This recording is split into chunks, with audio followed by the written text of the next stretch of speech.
Сәлем достар баршаңызға.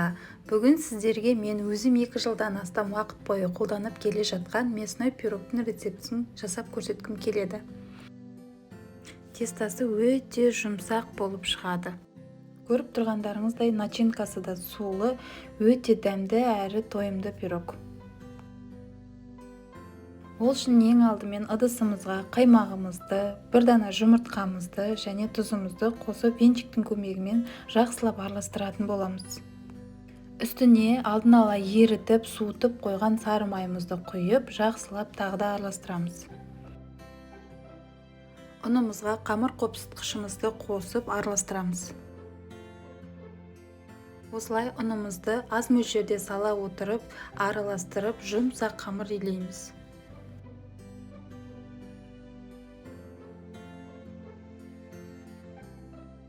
Июі қану үшін қамырымыздың бетін осылай жауып 10-15 минутқа қалдырамыз. Табамызға аз мөлшерде сұйық майымызды құйып, тартылған етімізді салып, үстіне картобымызды және пиязымызды салып, жақсылап араластырып, аз ғана уақыт қуырып аламыз. Татымына қарай тұз бұрышымызды қосамыз. Толықтай қуырмаймыз достар, 5-10 минут қана қуырсақ жеткілікті. Сосын салмамызды оттан алып, суытатын боламыз.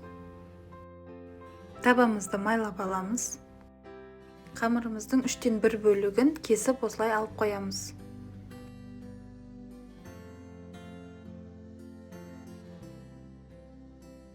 Оқтаудың көмегімен бір текс етіп жаямыз.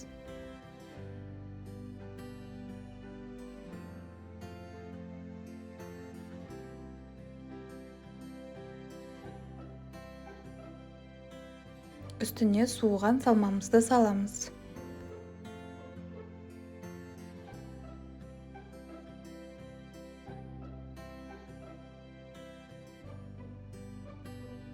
Жайылған екінші қамырымызбен бетін жабамыз.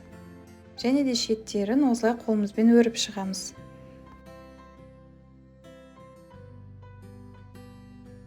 Үстіне жұмыртқамызды жағып, ортасын тесеміз. Әсемдік үшін күнжіт себеміз.